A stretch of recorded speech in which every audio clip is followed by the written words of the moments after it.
Hello, everybody. Hello, good morning. How are you doing? Welcome to NourishU, our YouTube live stream, which happens every Friday at 11 a.m.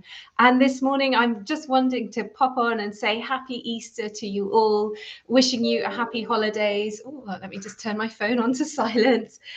So my name's Claudia. I'm a nutritional therapist and eating psychology coach with 18 years clinical experience. I lecture at various nutrition colleges, and of course, I'm here on YouTube every Friday morning. So today, I just wanted to pop on and talk a little bit about sugar, and I'd love for it to be a really interactive session. So please ask lots and lots of questions. Now, for those of you who've been following me for a while, I thought I might sneeze for a second. For those of you who've been following me for a little while, you know my strategy around Christmas, but I'm just going to reiterate it for Easter. And I do appreciate it might be a little late in the day, but never mind, better late than never. So you may have noticed, literally, we welcome in the new year, and it's like on the 2nd of January, Easter eggs suddenly appear on all the supermarket shelves, don't they? And you're thinking, what? Hang on, we're nowhere near Easter. Now, my strategy for all these festivities, whether it's Christmas, Easter, any of them, is always I've decided I want to savor and enjoy and feel part of those festivities. I remember depriving myself one Christmas of, I didn't even have a single mince pie. I didn't have anything, not an inkling of Christmas cake, nothing. And I remember thinking in January, did Christmas actually happen? I felt like I missed out. And I know that a lot of people, they'll overindulge during times and then beat themselves up, waste so much energy beating ourselves up with guilt. And in my mind, that is a little bit of a wasted emotion and energy. What we want to do is say, okay, move on.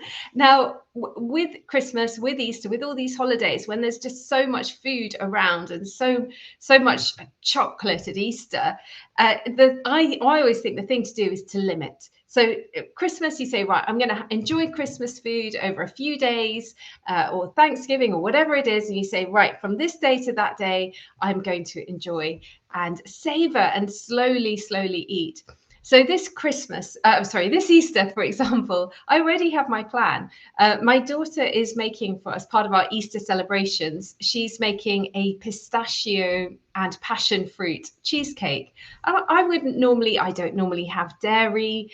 I try and dramatically cut down on the gluten. I really do try to avoid it as much as possible. But I'm going to enjoy a piece of her homemade cheesecake and absolutely savor and enjoy every mouthful. And then in terms of chocolate, well, I do love my favorites, which are dark chocolate, so very low on the dairy, with Brazil nuts, like dark chocolate Brazil nuts are my absolute favorites.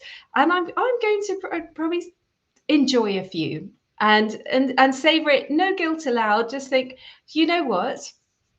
The great news is that I'm going to be running another reset program. Now, reset is slightly different to Body Wise, which I know lots of you have enjoyed last year now.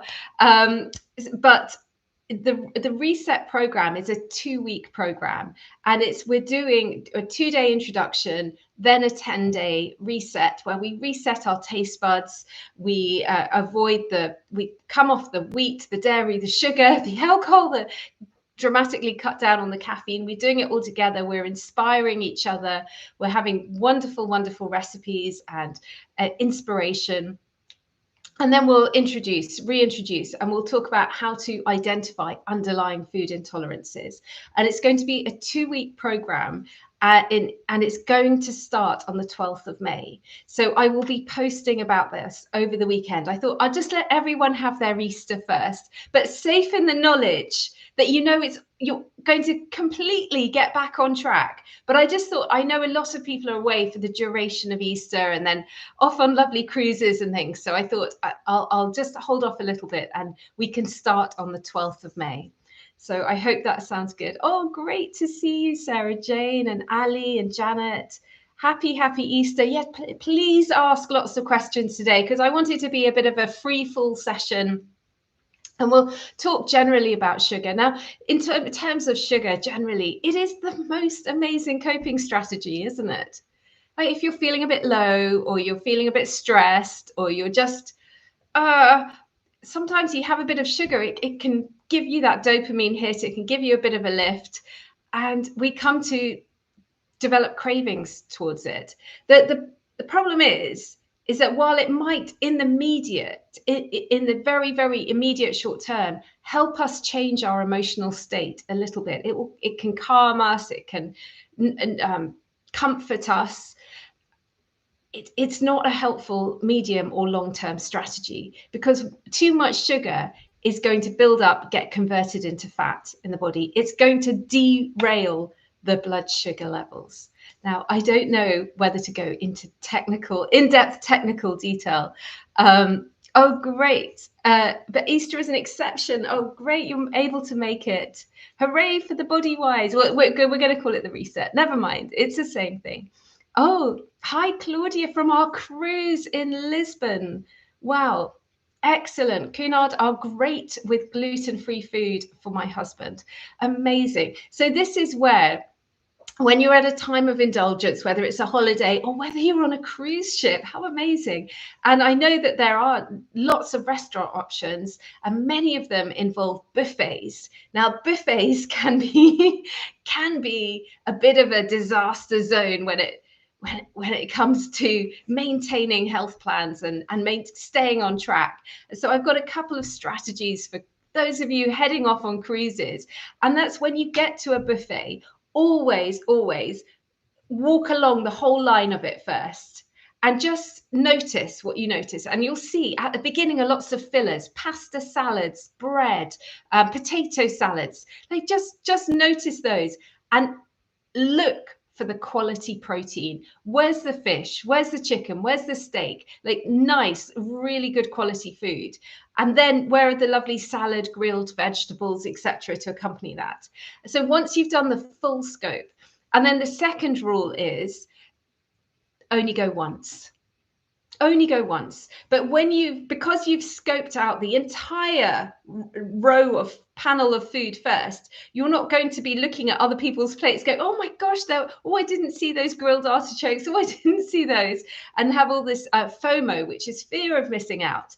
So we want you to have your plate of food, know that you're going to feel incredibly satisfied from eating it, and have JOMO, which is the joy of missing out. Many of you might be going out for lovely meals in restaurants over Easter, maybe with family or friends. And this is where sometimes we can get an enormous plate of food. It's not buffet, but we receive this big plate of food put in front of us. I think, oh gosh, that's a lot. And then I don't know about you, but sometimes I find I'm enjoying my food. I'm maybe even having a glass of wine, it's holidays, relaxing. I look down, oh my gosh, where did all that food go? How did I manage to eat all that? And then you can feel really full and bloated. So strategy is food arrives, you get that initial, oh my gosh, that is a lot. At that moment, you can still be chatting, no one knows what you're doing, but at that moment you start partitioning off some of the food on your plate, moving a few of those potatoes to the side slightly, just so you know you've already in advance demarcated what you're going to enjoy and what you're going to leave, so that you know at the end of the meal you're not going to feel horribly bloated. Another thing, if you are having a big meal and you're going out, whether it's on a cruise or in a restaurant, it's a good idea to go for a walk afterwards, because we know that walking after eating really helps with the blood sugar. And if you are going to be eating sweet things during Easter, know that from a blood sugar perspective, it's much better to have them as part of your main meal. So you have your sweet, even if it's a bit of chocolate, you have it as a dessert almost at the end of your meal. And because you've already had protein and fats and everything else sitting in your stomach, that is literally going to slow the release of the sugar into your bloodstream. So there we go. Some really good top tips there. Let's see. Okay, is there as any supplement or tea or magic spell that will stop the craving for sugar? I'm desperate. Oh dear, I wish I could wave my magic wand, but there's lots of things we can do. In terms of a supplement, there's a really, really good one. It's by Biotics Research, and it's called Glucobalance. Now, this is the Glucobalance is one of my secret weapons to reverse pre-diabetes and type 2 diabetes. I've probably, I don't think it's an exaggeration to say I've helped hundreds of people reverse diabetes now. I don't think so. I mean, I've been in practice for 18 years, so it's been a long time, right? But from the beginning, I've been using the Glucobalance, and I've not left it. I've not moved on to another supplement around the blood sugar because it really works and it really genuinely makes a difference. So if you order it, you can order it in the UK. If you need help, just get in touch with me. But it's, I think NutriLink sell it, and it's American, so it will say, 6 capsules daily. Honestly, you don't need to be taking 6. You could start with 2, and that it just balance. Really, it contains a lot of, it contains chromium, it contains B vitamins. It's like a multivitamin that is designed specifically for blood sugar balance, and it will really help cravings. But from an eating psychology point of view, when I put my eating psychology hat on, we also want to be looking at other reasons for cravings. So is there an emotional need there? When do you have the cravings? Is it a particular time of day? Is it out of boredom? Is it out of frustration, emptiness, loneliness? There are all sorts of reasons why we might be reaching for sugar. So trying to figure those out. And then also in the back of my mind, I'm also looking at fungal. So yeast overgrowth can contribute to very, very, very severe blood sugar cravings in general. I remember I had one lady, she came to see me for intense sugar cravings. And when I was speaking with her and I understood her history a bit and I understood when she was getting the cravings, I was like 99% convinced it was an emotional thing. And I gave her all sorts of techniques and strategies. But I said, at the end, I said, oh, just one thing. We'll just put in some Dida. I'll just give you a Dida supplement, which is cinnamon, thyme, garlic, oregano. It's completely natural and it's brilliant antifungal, antibacterial, antiparasitic for the gut. And do you know what? She came back to me and she said, all my cravings have completely gone. And it was completely the Dida. The Dida cleared it. So if you are looking into the Dida, I think it's by Nordic Natural, not I want to say Nordic Naturals, but it's Nordic Dida, and it's sold in places like Boots. It's really widespread, and you take it for 2 months. So you take 1 month, you build up to 3 a day, and then the second month, even though your sugar cravings have gone, even though you don't have athlete's foot, you don't have oral thrush, you don't have regular thrush, you don't, all the signs, any particular signs of fungal overgrowth have completely gone. You carry on for the second month because it can be sort of just lurking under the surface. So I hope that helps. With the sugar cravings, when we come off the sugar during our 10-day reset, which starts on the 12th of May, one of the things that we do is we switch out sugar, but we have lots of sweet potato, cooked carrots, beetroot. We switch to the sweet carby vegetables to help alleviate cravings immediately. And then I'm a huge fan of the nut butters. And I know, gosh, that sounds a bit weird, recommending all peanut butter, but healthy peanut butter, not sun-packed, natural nut butters. And they really, really help with cravings as well, because a lot of the crave, it's the brain. It either wants sugar or it wants fats, and actually the nut butter can really help alleviate that. And just a golden rule is making sure that you're eating enough protein. I know I always talk about this, but protein and fats, good fats, physically take longer to break down in the stomach. So they slow down the release of all the sugar that people are eating, and they just keep you on a more balanced energy keel for the rest of the day.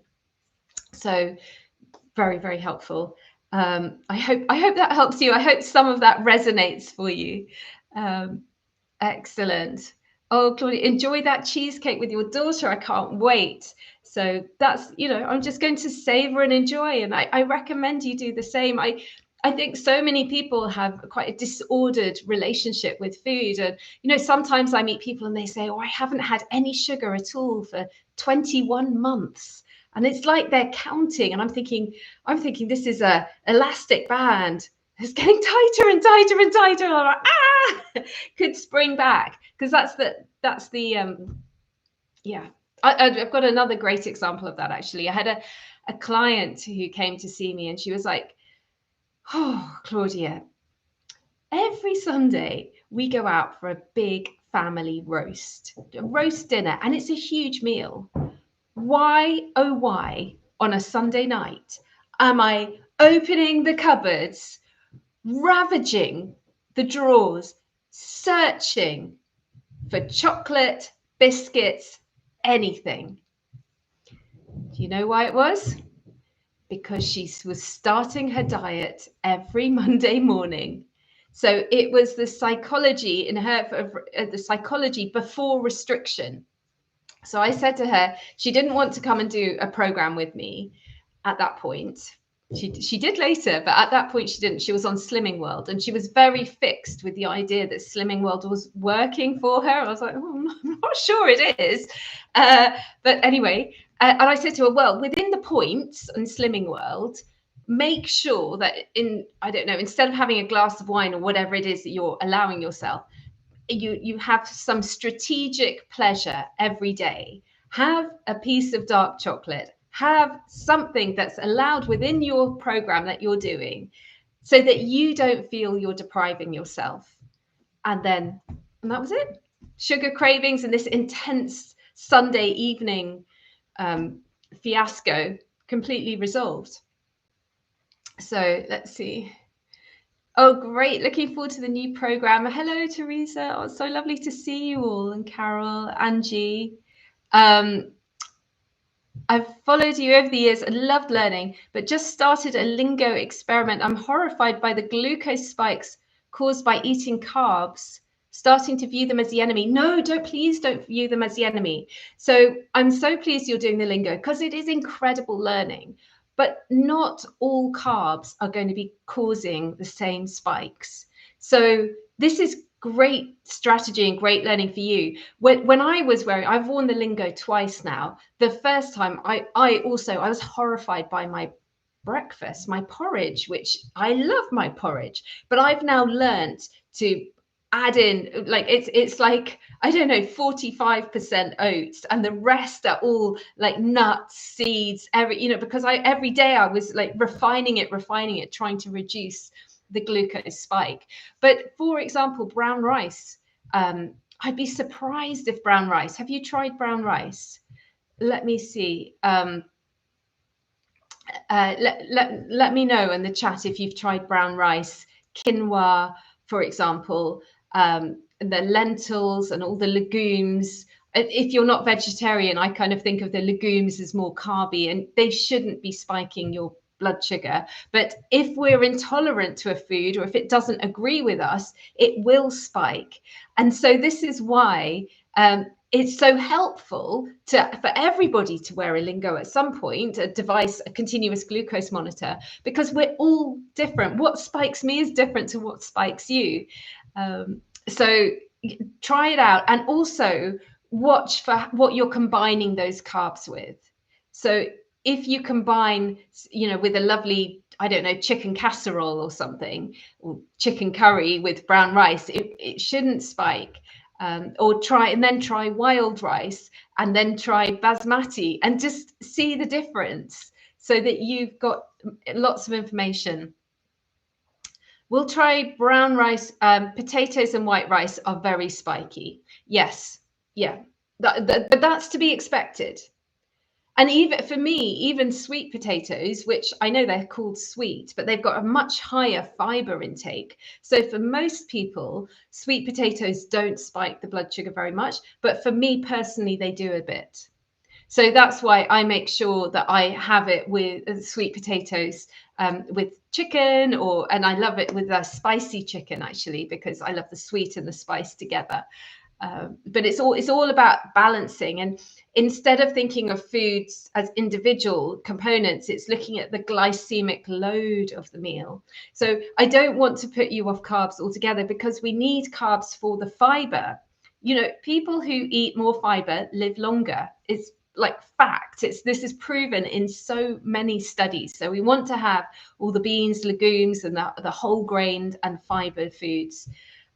What I suggest, Angie, is that you don't try pasta or try it and just watch with horror as it just like goes higher and higher. And when you're watching it in real time, spike up and up, and I'm thinking, right, go for a walk, do some squats quickly, try and bring it down a little bit. Oh, great. I find one lady saying, I find some brown rice better than others. I like Tilda, but not supermarket home brands. Yes, they do vary a bit. Tilda I like as well. And I'd say Tilda is quite a good introduction to for people who aren't used to eating brown rice, because it's not too intense. It's not too heavy. So yeah. Okay, right. Remind me of the negative. Okay, one lady, perfect. Remind me of the negatives of high blood sugar. So at any one time, our body's trying to maintain our blood sugar in safe levels. And between here and here, X and Y, let's call them, we want around, at least a good teaspoon of glucose in the bloodstream at any one time. If we have too much sugar in the bloodstream, it's very, very damaging for the nerves and tissues. So for example, this is where the peripherals often get affected with diabetes. So for example, the eyes, toes, all that kind of, the fingers, all that kind of thing. So it's very, very damaging and very stressful for the body to have too much glucose circulating around the bloodstream. It can also affect the brain, and that's where type 3 diabetes comes in, which is affecting cognitive function. So it's really a huge priority for the body to keep blood sugar levels stable and within these limits.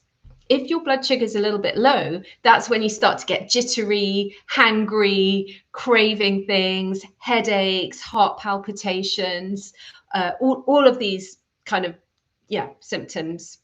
I'm just trying to think of any others, but yes, jittery, hangry, thinking, oh, where's that? Did someone say chocolate biscuit? All that kind of thing. Or people will crave the next coffee, they'll crave the next cigarette, anything that they're using to boost their blood sugar levels.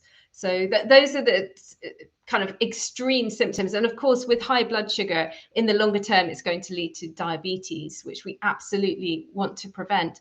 It is reversible. Type 2, type 3 diabetes are pre-diabetes. They're all reversible. Type 1 diabetes is autoimmune. That's completely different, not reversible.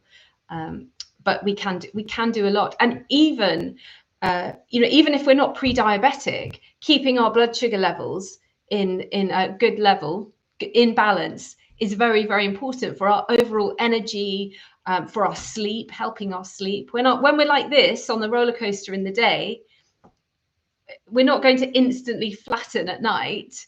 And we often wake up at 2, 3, 4 in the morning like this, wide awake. That can often be a blood sugar thing. So a low blood sugar. If you wear the Lingo, you'll see what your blood sugar level is doing in the night as well. It's really interesting. And of course, stress. It's not just sugar that disrupts our blood sugar levels. Stress, when we're really stressed out, it can totally disrupt our blood sugar. So eating the right foods, but also calming down can be very, very helpful for our overall health. Okay. Oh, the supplement is called Gluco Balance. Gluco Balance by Biotics. There we go. Okay. I can see sugar balance. Is that the same thing? No, but it's a glucobalance. Excellent. The ranges for safe levels of glucose do seem to vary according to where you are looking. Yes. So the Lingo app and the Lingo boundaries are different to the Libre boundaries, which is designed for diabetics. So they're both manufactured by Abbott Manufacturing, but the Libre one for diabetics also has alarms on it. It's a different device and it has different levels. We just want to avoid the spikes. So for me, it was a real eye opener because I didn't have symptoms from eating gluten, particularly not at all. And so I never really appreciated the impact that gluten had on my body. And until I started wearing the Lingo, and I was like, gosh, I keep it to an absolute minimum now. So yeah, there we go. Well, I'm wishing you all a wonderful, wonderful Easter weekend. Please do send me any requests of topics. I was thinking we should delve into digestion and the gut and look at all the new research around gut health over the next couple of weeks, do a little series on that. But let me know if you've got any particular requests, any conditions you'd like to cover during these sessions. I'm always really happy to jump in and talk about anything, really, anything nutrition. But savor and enjoy every mouthful over the long weekend. I hope you have a relaxing, lovely, lovely time, and see you back here next Friday. Okay, thanks so much for tuning in, everyone. Bye. Happy Easter. Happy Easter. Oh, thank you, Jen.